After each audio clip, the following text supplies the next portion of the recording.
I think we need to find moral clarity, in this country. It was one of the worst moments in American history.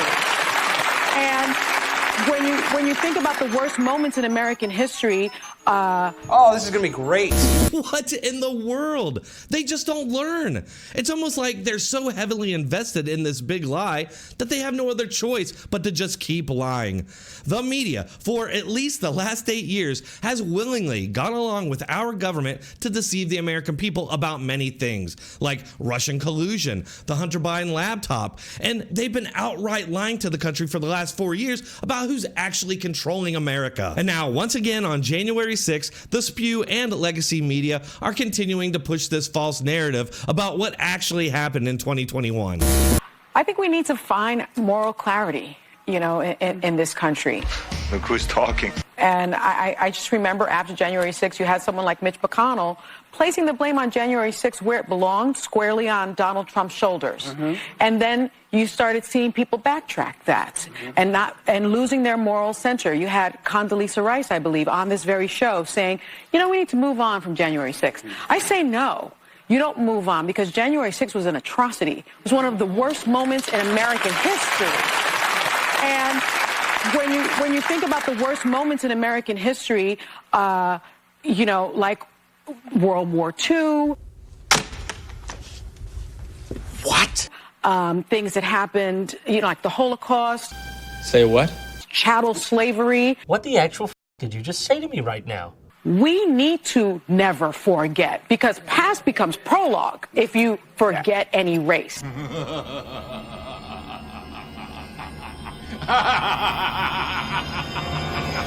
Where do I even begin?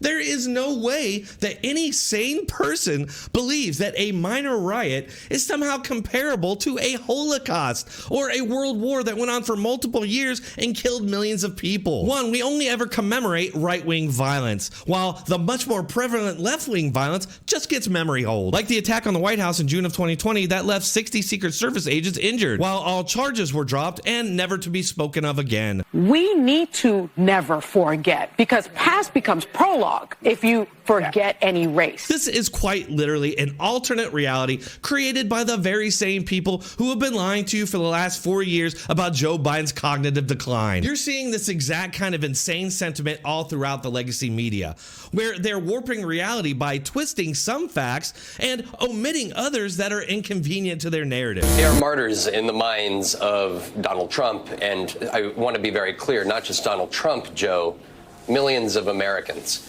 And I can say that having stood on the west front of the Capitol on January 6th watching that attack unfold. And part of me that day was a recognition, and I thought the video would send a clear message, a willingness among thousands of Americans who are willing to take up arms, including flagpoles with American flags on them. What?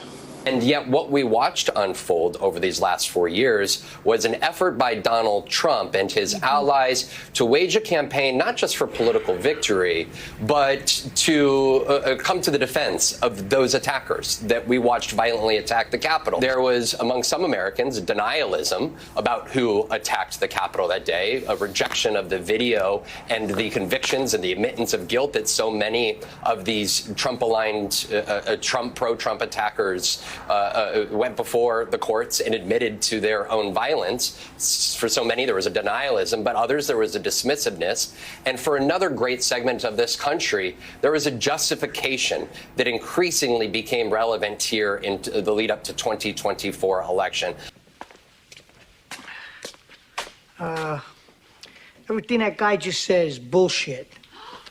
Thank you. Next, there was not an attack by thousands of armed Trump supporters like that MSNBC reporter claimed. Around 400 people were charged with rioting and destruction of property. No problems there. These other 1,500 people or so these media hacks claimed admitted wrongdoing and were convicted were literally just peaceful protesters who the government threw the full force at the law at for supposedly trespassing. But the media and Democrats clearly want you conflating those people with the much smaller handful of people that were violent. And what they never, ever talk about is the other 120,000 peaceful protesters, which seems mostly peaceful to me based on their own standards. And another point on that, if Donald Trump had actually told people to go to the Capitol and riot, which he didn't do, he told people to march peacefully and make your voices heard, you would have seen that 120,000 of people rioting. Instead, they just peacefully protested, exactly like Trump said to do. It was only a very, very small, tiny minority of people that were actually incited into rioting. But I don't think that that was from Donald Trump. While years worth of Democrat riots led to dozens of unalived cops, civilians, and neighborhoods, it resulted in the charges against those people being widely dropped. And to add insult to injury, those rioters and looters were actually paid out millions by the cities they attacked. Cities they were attacking based on the misinformation spread by the likes of CNN, MSNBC, and the other legacy media who had people thinking that racist white cops were hunting down and killing innocent, unarmed black people. For years, even to this day, they've been claiming that officers were killed, which is an outright lie. One officer died the next day of natural causes. Then there were 4 other officers who supposedly all unalived themselves at the same time because the day before there was a riot. Does that make any sense to anyone? Why would anybody end their own life because there was a riot the previous day? After 4 years of Democrat riots, how many police unalived themselves?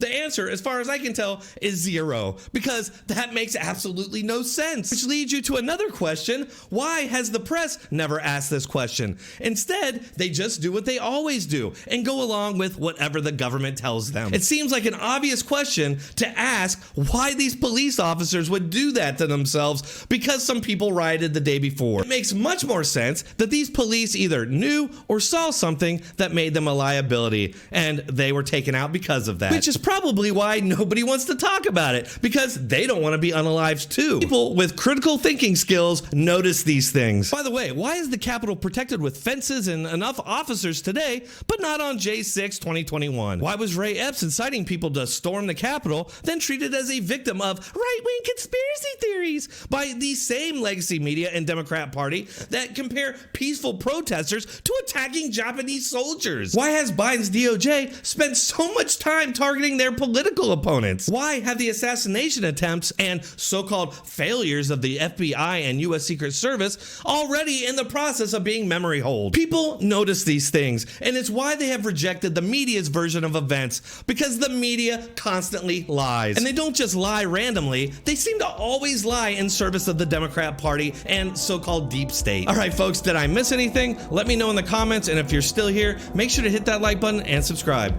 I do post on a regular basis, so keep checking back for more. Thanks a lot.